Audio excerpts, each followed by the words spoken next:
Vocês já viram em slide, queríamos falar da tecnologia como uma alavanca para nos ajudar no nosso progresso espiritual. Desde o final do século XIX, houve, e disso nenhum de nós tem dúvidas, houve um extraordinário avanço tecnológico. Concordam ou não? O século XIX foi riquíssimo, o século XX ainda foi mais rico e o século XXI nem se fala. Aquilo que hoje é a última moda da tecnologia, amanhã está ultrapassada por outra moda ainda mais avançada, mais evoluída. Ora, deste modo, constatamos o seguinte: o homem venceu o mar, venceu o ar, o espaço, inclusivamente já chegou à Lua. As sondas já chegaram a Marte. Portanto, tem vindo construindo máquinas capazes de reduzir as distâncias entre os continentes. Já se fala agora num avião supersónico que vai fazer aquilo que um avião normal leva 12 horas, ele fará em 3. Já com uma proposta de apresentação para voar em 2025. Vejam bem. Então, tudo isto é a expressão da evolução tecnológica. Tem-se descoberto cura de enfermidades. Enfermidades que vinham sendo consideradas ou rotuladas como incuráveis. Conseguiu-se erradicar da face da Terra doenças que dizimavam vidas e mais vidas, como o sarampo, a varíola. Mas, embora todo este progresso tecnológico, nós constatamos que há uma coisa que o homem não conseguiu ainda, não logrou alcançar, nem sequer minimizar. Há coisas que não tem o homem conseguido, de maneira nenhuma, minimizar. A saudade, preencher a solidão, acalmar a ansiedade, suprimir a dor e evitar outras doenças que vão aparecendo novas, nem nunca evitar a própria morte do corpo. Então, ainda que a humanidade avance a passos largos na conquista de melhores condições de vida, que o homem consiga descobertas científicas extraordinárias, que aperfeiçoe-se na produção de alimentos, de vestuário e de tantas outras conquistas, o homem não consegue deter a onda de violência que apavora os seres. Não consegue erradicar o preconceito do coração do homem. Não consegue evitar a revolta dos povos vencidos, as catástrofes de toda a ordem que assolam as nações. Ainda agora, bem presente em nós, aquilo que se está a passar no nosso arquipélago dos Açores. Então devemos fazer uma pergunta: porquê? Porquê tanta miséria moral com tantas conquistas intelectuais? A resposta é simples. E ela veio pelos benfeitores da humanidade. Eles respondem com clareza no Livro dos Espíritos. A espiritualidade superior ensinou-nos que o progresso intelectual leva ao progresso moral, mas o progresso moral, nem sempre o segue imediatamente. A nossa teimosia, os nossos preconceitos. Às vezes é necessário muito tempo para que a nossa intelectualidade perceba de que, paralelamente, a nossa moralidade tem que avançar junto. Então é preciso que os povos se tornem civilizados e não apenas esclarecidos. Quando dizemos isto em relação aos povos, devemos dizer em relação aos nossos filhos, ou aos nossos assistidos, ou àqueles que nós temos a obrigação de educar, que as nossas crianças têm que ser educadas e não apenas esclarecidas pela intelectualização. Na busca desenfreada de melhores condições de vida, sobretudo no campo material, o homem esqueceu-se de voltar a sua atenção para ele mesmo, para ele próprio, para a criatura. E afinal, somos ou não somos a figura principal desta engenharia toda? Não está tudo aí permitido por Deus para que seja a benefício de nós todos? Está, sem nenhuma dúvida. Mas quem é o homem? Quem é a mulher? Somos ou não todos nós? Somos. A sociedade. E, portanto, estas importantes conquistas intelectuais forçosamente têm que nos levar a perceber que as nossas conquistas morais terão que vir inevitavelmente. Desenvolvermos a nossa moralidade. Sabemos que nem toda a gente pensa assim. Porque pensar, todo aquele que tem inteligência pensa. Mas às vezes pensamos, mas não raciocinamos. Não aprofundamos. Não meditamos nas coisas. Se não, vejamos. Homens intelectualmente desenvolvidos podem melhor ou não compreender o bem e o mal. Em vossa opinião. Claro. Se eu tenho mais capacidades de conhecimentos, eu tenho mais capacidade para perceber o que é o bem e o que é o mal. Logo, forçosamente, eu tenho que optar pelo bem. Porque já tenho provas suficientes para perceber que o bem que eu fizer é o bem que me faz bem. Então basta que uma virtude brote do coração do homem. Se em todos os nossos corações essa virtude estivesse, tudo seria diferente neste mundo de Deus. E essa virtude chama-se piedade. Quando nos detivermos diante do sofrimento alheio e nos empenharmos para lutar e solucioná-lo amorosamente, então nós iremos descobrir naturalmente o caminho que nos conduzirá à felicidade possível neste mundo de Deus. Esta é a orientação proposta pela doutrina dos Espíritos. Sermos fraternos, amorosos e caridosos. Só alcançaremos a nossa própria felicidade se fomentarmos a felicidade do próximo. E isto terá que ser, no coração de cada um de nós, uma luta sem quartel. Para erradicarmos, agora não uma virtude, mas algo que é terrível, o egoísmo, que é a verdadeira chaga da humanidade. A piedade será a virtude, o egoísmo será o defeito. Ora, somos ou não todos irmãos? Somos ou não somos todos filhos do mesmo Deus, do mesmo Pai? Então não podemos admitir que sejamos felizes vendo os demais padecendo a infelicidade, como fome, frio, sem terem a possibilidade de sobrevivência condigna, sem educação, sem um crescimento sustentado, sem aquilo que nós próprios queremos para nós, um lugar ao sol. A felicidade possível. Numa sociedade verdadeiramente civilizada, nada faltará a ninguém. Todos terão pelo menos o necessário para viver condignamente. Ora, esta tarefa que nos falta ainda atingir este fim, é ou não é grandiosa? É gigantesca, mas é possível.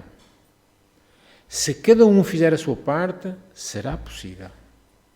Se eu conseguir minimizar o sofrimento de alguém um pouquinho, o outro outro pouquinho, e o outro, e o outro, e o outro, e todos juntos, iremos de certeza absoluta conseguir dar este passo de gigante.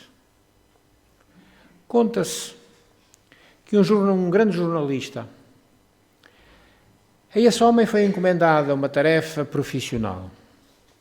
A direção do seu jornal pediu-lhe que ele fizesse um artigo sobre como resolver os problemas do mundo. Uma tarefa difícil, calculamos nós.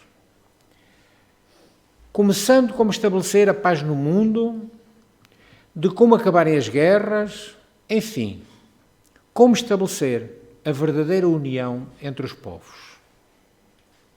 Aquele homem, no fim do dia, dirigiu-se para casa com esta tarefa, que ele abraçava quase como uma missão. Ele tinha, agora chegando a casa, o propósito de escrever esse artigo. É claro que, primeiro, brincou um pouco com os seus filhos. Só que as crianças, como nós sabemos, são insaciáveis de brincadeira. Querem sempre mais. As crianças não davam mostras de o deixarem ir trabalhar. Queriam continuar a brincadeira. Por várias vezes, ele tentando, foi interrompido pelos filhos, que desejavam um pouco mais da sua atenção. Para resolver o assunto, pensou ele, sem prejuízo para ambos, nem para as crianças, nem para ele, pensou numa solução simples. Dar-lhes um puzzle. Todos sabemos o que é o puzzle. Aquela coisinha com muitas peças que é preciso encaixar. E era um puzzle grande. Curiosamente, um mapa do mundo, com cerca de 500 peças para eles montarem. E prometeu-lhes que brincaria depois, assim que eles terminassem. Afinal, o que ele queria, estamos mesmo a ver, era o tempo suficiente para escrever o seu artigo. As crianças foram, ele concentrou-se um pouco mais, só que passado muito pouco tempo, quase nada, as crianças voltaram. Tinham completado completamente o quebra-cabeças, o puzzle, em tempo recorde. O jornalista não queria acreditar. Como é que tinha sido possível acabarem o jogo em tão pouco tempo? E, intrigado, perguntou-lhes como tinham montado o mapa nesse tempo recorde. As crianças sorriram e, quase numa algazarra e risos, explicaram: nós não montámos o mapa mundi. No verso está uma figura humana e achámos mais fácil montar um homem que montar o mundo. Naquele instante, aquele pai jornalista ainda não tinha conseguido estabelecer um fio condutor para o seu artigo entre o tema que lhe fora proposto e as suas próprias ideias. Ele ainda não tinha conseguido. Mas diante desta resposta dos filhos, encontrou de imediato inspiração para concluí-lo. A ideia tinha-lhe sido dada pelos filhos. Para resolver os problemas do mundo, é preciso reconstruir o indivíduo. Não se pode, na opinião do jornalista, construir-se uma sociedade justa se não houverem homens justos. Não é possível o nosso mundo terra regenerar-se se nós não nos regenerarmos.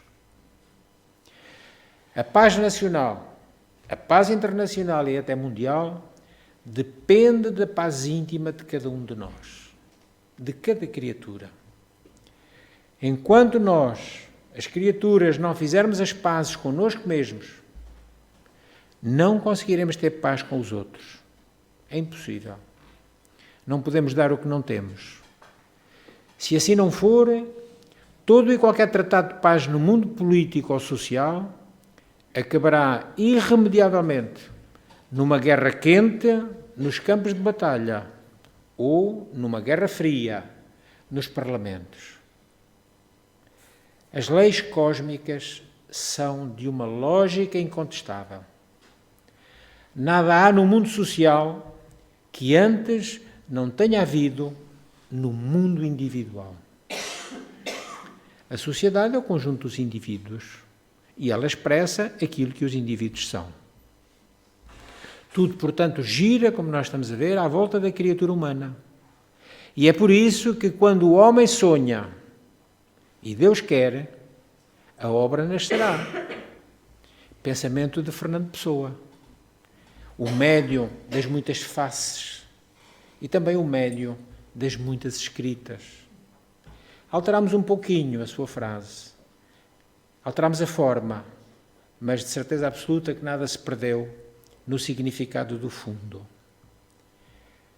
É com ele que terminamos com este pensamento, mais esta lição de fé e esperança para todos nós.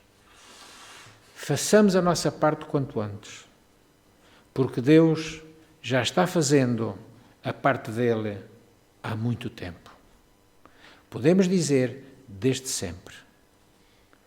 Mesmo naqueles dias em que temos a impressão de que chegamos ao fim do caminho, aqueles dias difíceis, olhamos para a frente e não encontramos a saída.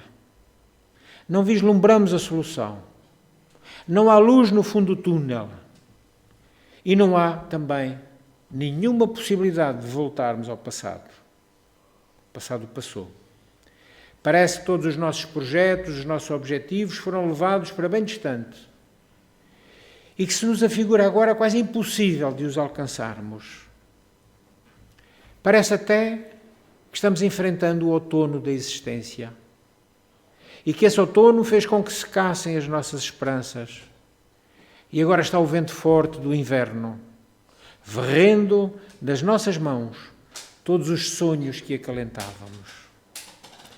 E é nestas alturas que nos sentimos perdidos. Não sabemos que rumo tomar. Ficamos desorientados. Sentimos-nos como uma árvore ressequida, que, curiosamente, as árvores morrem de pé.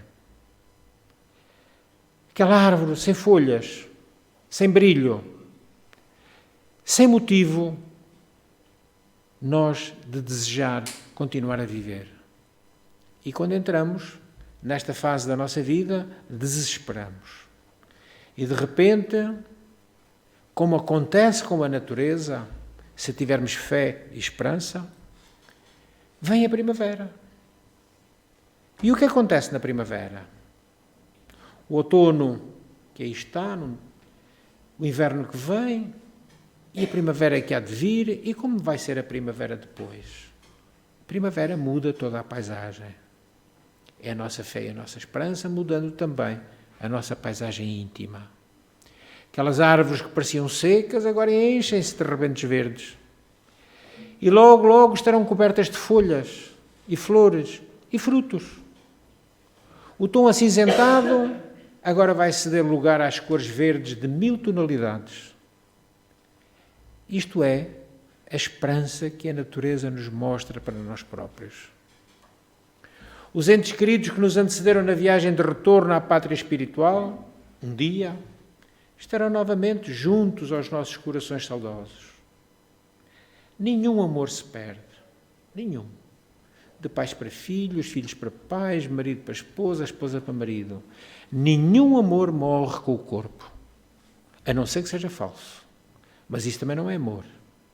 Sendo verdadeiro, nada morre, em termos amorosos. E ali depois, esses nossos queridos que nos antecederam, nos abraçarão. E os abraçaremos nós a eles com carinho, com afeição, na demonstração de que, efetivamente, o nosso amor não faleceu também. Tudo na natureza, na primavera, volta a sorrir. A relva verde fica bordada de flores dos mais variados matizes. Agora são as borboletas que começam a bailar no ar. Deixaram o casulo, abriram as asas, voam. Os pássaros brindam-nos com as suas sinfonias harmoniosas. Tudo na primavera é vida.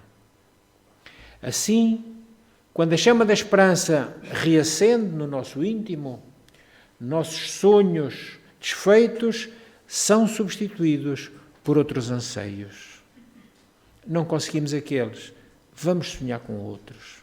Vamos trabalhar para realizar outros.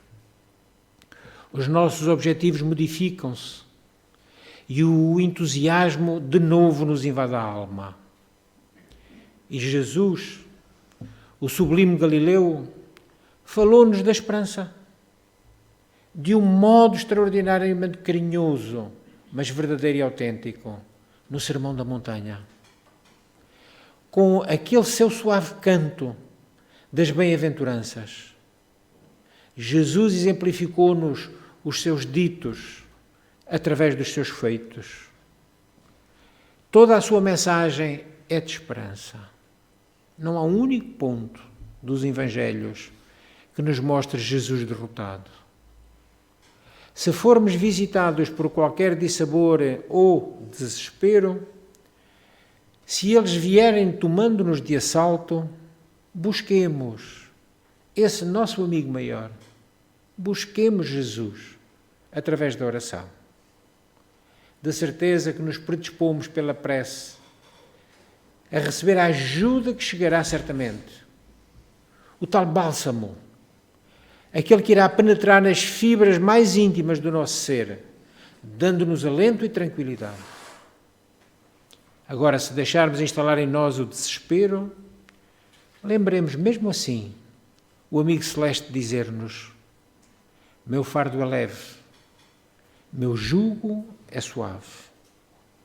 Se seu jugo é suave, por que não o aceitamos? Se o seu fardo é leve, por que não o carregamos? Comparando, consideremos que o rigor do inverno, as nossas vidas difíceis, podem ser o resultado da nossa falta de cuidado.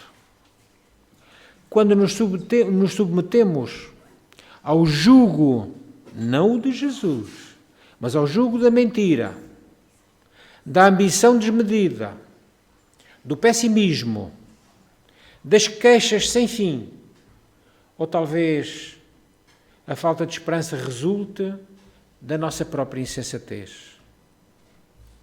Carregamos o pesado fardo dos prazeres inferiores, do orgulho, do egoísmo, da ganância, dos vícios de toda a ordem e de outros tantos fardos inúteis. E são esses que nos sobrecarregam os ombros, destroçando-nos as nossas forças.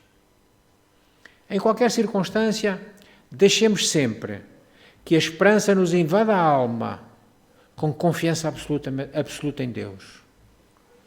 Porque Deus nos dá sempre novas oportunidades para refazermos os caminhos, buscando desse modo a nossa redenção.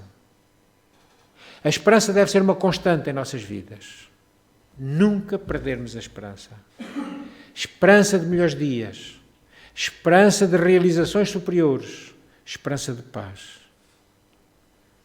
Narra-se que um monge muito pobre, a tal ponto pobre que vivia da mendicância, não tinha sequer um abrigo. Para o repouso noturno, ele recolhia-se num local de bela paisagem, onde havia uma gruta. E essa gruta, à noite, era profundamente banhada pelo luar. Adormeceu, e naquele sono profundo em que ele se encontra, vem um bandido e furta-lhe a capa meia rota de que ele se utilizava como agasalho. Chega ao frio da madrugada e este monge acorda. Acorda pelo frio e dá-se conta do infortúnio. No entanto, olhou e ficou fascinado pela claridade da lua. Aproximou-se da entrada da gruta e, profundamente emocionado com aquela luz que ele via, ele exclamou alegre: que bom que o ladrão não me roubou a lua. E sorrindo, pôs-se a meditar, porque para ele desesperar nunca. Sigamos o exemplo dele. Façamos como este monge. Agora vamos fazer um exercício de suposição. Vamos supor que vamos ouvir falar de viva voz a esperança. O que é que será que ela nos vai dizer? O que é que nos dirá ela? Vamos ouvir. Meu nome é Esperança. Sorrio para vocês desde a vossa entrada na vida. Sigo-vos os passos e não vos deixarei, senão quando vocês atingirem mundos superiores, onde se concretizam as alegrias que se transformam em pura felicidade. Sou sua fiel amiga. Não rejeite as minhas inspirações. Sou eu que canto através do roxinol. Sou eu que solto os ecos nas florestas. Essas notas às vezes lamentosas e cadenciadas que vos fazem sonhar com o céu. Sou eu que inspira a andorinha, o desejo de aquecer os seus filhotes no abrigo seguro da sua morada que ela construiu. Brinco na brisa ligeira que acaricia os seus cabelos e espalho aos vossos pés o suave perfume das flores dos canteiros. E você quase não pensa em mim, nesta sua amiga devotada. Não me despreze. Eu sou a esperança. Tomo todas as formas para me aproximar de vocês. Sou a estrela que brilha no azul e o raio quente de sol que vivifica tudo. Sou eu que embalo as vossas noites com sonhos risonhos e expulso para longe as negras preocupações e os pensamentos sombrios. Guio os vossos passos para o caminho da virtude e acompanho-vos nas visitas aos pobres, aos aflitos, aos moribundos e inspiro-vos as palavras afetuosas e calorosas. Não me esqueçam, eu sou a esperança. Sou eu que no inverno faço crescer na casca dos carvalhos. Perdão.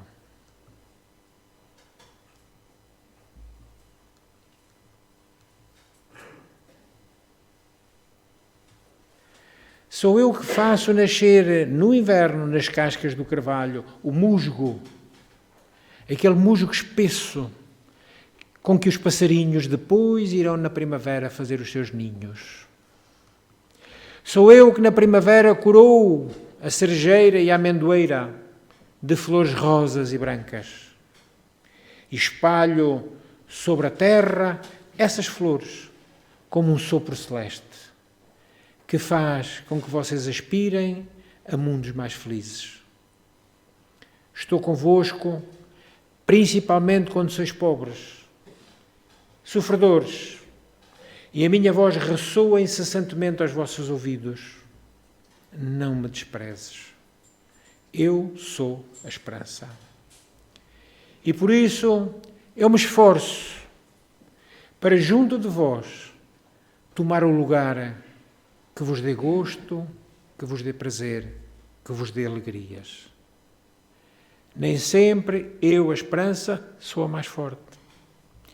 E quando o desespero consegue afastar-me,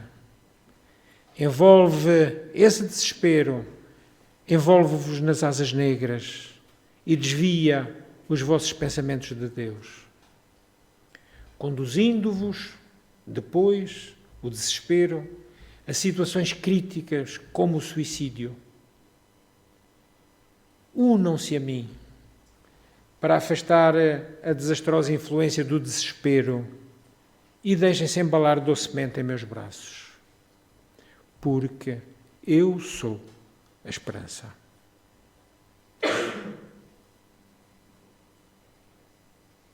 É ou não é um monólogo lindo da esperança para nós?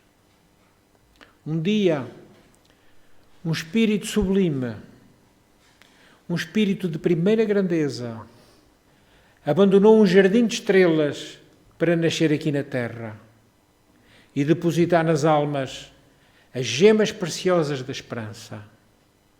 E nestes dias, então, de inquietação, de desassossego, Jesus, continua sendo a esperança que reergue os espíritos e que nos faz de novo acalentar a esperança na paz, aquela paz que tem que começar penetrando os nossos corações.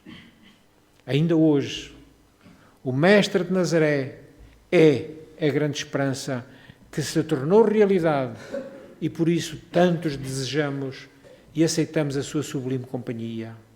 Buscamos a sua casa. Aqui estamos nós, neste espaço abençoado por Ele, a fim de que Ele oriente os nossos passos, tendo também como companheira sempre a esperança. Que ela nunca morra nos nossos corações e que o nosso respeito pelo Mestre Jesus nunca esmoreça, bem ao contrário, se fortaleça mesmo diante das nossas dificuldades. Dificuldade vencida é fortalecimento na nossa alma. Que Jesus nos abençoe e pela atenção com que me ouviram, muito obrigado.